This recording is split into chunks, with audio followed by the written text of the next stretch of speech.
नमस्ते सबको। आज दत्ता हमको श्री आदि शंकराचार्य कृत प्रसिद्ध ग्रंथ विवेक चूड़ामणि का परिचय करवाएंगे।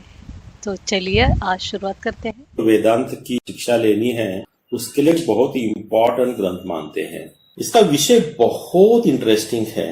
हम डिस्क्रिमिनेशन विवेक कैसा करें, क्योंकि हमें और जानवरों में विवेक मतलब डिस्क्रिमिनेशन, हम डिस्क्रिमिनेट कर पाते हैं। डिस्क्रिमिनेशन डिफरेंट लेवल पे होता है। देखिए आप देखेंगे, हम बोलते जब भी हम जो 3 गुण है और गुणातीत है उसमें लेते हैं तो हम यही सोचते हैं कि जो तमोगुणी है वो क्या है, विवेक रहित है, क्योंकि उसको पता नहीं कि क्यों कर रहा है, तो उसको विवेक रहित बोलते हैं। और वो विवेक कैसा आता है, विवेक की पहली कड़ी आती है रजोगुण में, जहां पे हम ये सोचते हैं कि मेरे फायदे का है या मेरे फायदे का नहीं है। बहुत बड़ा वो विवेक है, क्योंकि स्वार्थी बनना है तो ये सोच समझ पाना कि मेरे फायदे का है मेरे फायदे का, तो ये पहले लेवल का विवेक आ गया। फिर हम क्या करते हैं, थोड़ा शास्त्र की पढ़ाई करते हैं, हम सत्वगुण की तरफ जाते हैं। फिर हमारा विवेक क्या होता है, हमारा विवेक ये होता है कि जो भी मैं कर रहा हूँ कर्तव्य कर्म है, कर्तव्य कर्म नहीं है। जो भी मैं कर रहा हूं उसके वजह से जो कर्म फल आ रहे हो मुझे कहीं आके बांध तो नहीं रहे हैं दुनिया में। जो भी मैं एक्शन कर रहा हूं उससे मैं मेरे मुक्ति की तरफ एक पैर जा रहा हूं, मैं फंसा तो नहीं कहीं। हर बार हम यही देखते हैं कि मैं काम करने के बाद मेरी मन की स्थिति अगर नीचे चली गई तो मैंने जो भी कर्म किया वो ठीक नहीं था, क्योंकि उसमें रजोगुण था, इसलिए मुझे सुख दुख आया। तो वो विवेक हम करते हैं। और फिर हम जब गुणातीत बनेंगे तब दूसरा एक विवेक करते हैं। वो क्या विवेक होता है, वो विवेक होता है कि परमानेंट है या टेम्पररी है, ये ब्रह्मन है या माया है। क्योंकि हम सभी जानते हैं अगर हम जो टेम्पररी है उसको पकड़ेंगे तो वो बदलेगा, हमको सुख दुख दे के जाएगा। तो हमको उसको पकड़ना है जो बदलता नहीं है। तो उस समय विवेक क्या होगा, हम माया को पकड़े हैं या ब्रह्मन को पकड़े हैं। तो वो विवेक को भगवान आदि शंकराचार्य जी बोलते हैं कि चूड़ामणि है, जो विवेक की हाईएस्ट लेवल, जहां पे हम फर्क कर पा रहे हैं कि कौन सा बदलने वाला है कौन सा बदलने वाला नहीं। तो हमने देखा कि तमोगुण से ऊपर जब जाते हैं तो विवेक शुरू होता है, पर विवेक हाईएस्ट लेवल में आता है जब हम गुणातीत बन गए। अभी ये जो विवेक है गुणातीत का, कि डिस्क्रिमिनेट कैसा करे, करने के लिए क्या रास्ते हैं, वो उसको कैसे समझे, ये सब जब तक हम पढ़ेंगे तो अपने आप से तो आएगा नहीं। जैसे कि देखिए, हम डॉक्टर के पास जाते हैं, वो तो पढ़ा लिखा है, उसको दिखाते हुए बोलता है कि ये वायरल हो सकता है या बैक्टीरियल हो सकता है या और कुछ फंगल हो सकता है, और बोलेगा इमीडिएटली जाके आप ये टेस्ट करके लेके आओ, फिर कंक्लूड करेगा। वो पहचान पाता है, हम क्यों पहचान नहीं पाते हैं, क्योंकि हमने उसकी पढ़ाई की नहीं, मेडिसिन की। इसलिए हम ये वायरल हो सकता है या बैक्टीरियल हो सकता है या फंगल हो सकता है या और कुछ हो सकता है, प्लाज्मोडिक का है वो हो सकता है, वो हम नहीं डिस्क्रिमिनेट कर पाते हैं क्योंकि हमने पढ़ाई नहीं की है उसकी।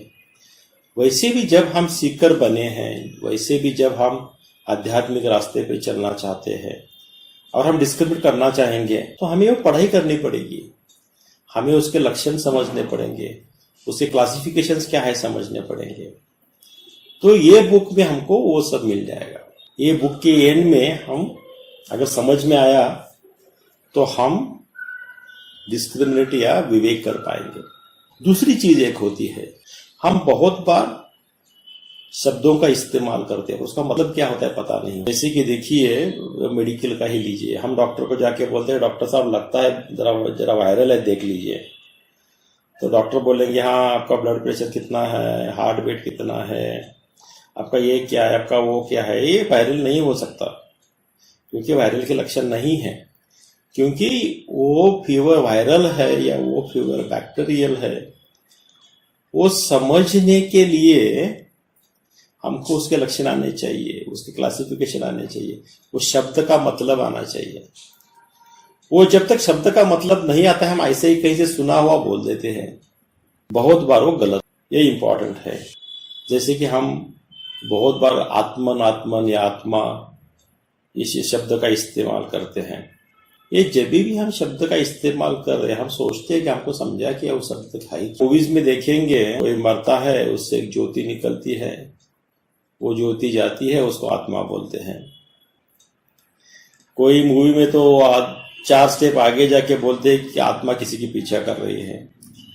तो हमको ये आत्मा शब्द का मतलब ही नहीं समझा है, इसीलिए हम उसको कुछ तो मन गढ़न लगा के उसको समझने का ट्राई कर रहे हैं। नहीं तो बोलते हैं शरीर के अंदर आत्मा होती है। आत्मा हर एक शरीर की नहीं होती है। शरीर के कॉन्टेक्स्ट में जब ब्रह्मन को बोलते हैं तब उसको आत्मा बोलते हैं, पर हमने आत्मा क्या है पढ़ा ही नहीं, कभी कभी समझा ही नहीं, तो हम उसका कुछ मतलब लेके चलते हैं। तो ये किताब में हमको वो सब चीजों का मतलब पता चलेगा, ताकि हम उसको सही से समझें, सही से इंप्लीमेंट करें और सही से हम उसमें फर्क करें। जब तक मतलब नहीं समझता फर्क नहीं समझता है।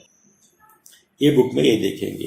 दूसरी एक चीज है, देखिए हम ब्रह्मदेव और ब्रह्मन, इसमें कितने लोगों को डिफरेंस पता है।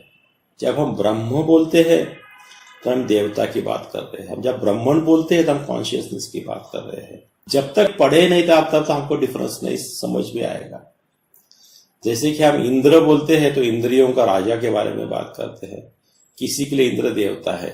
हमको ये समझना है उसका मतलब क्या है, हम क्या बात कर रहे हैं, ये सब ये किताब से पता चलता, क्योंकि यहाँ पे आदि शंकराचार्य जी ने खुद का एक्सपीरियंस लिए हैं।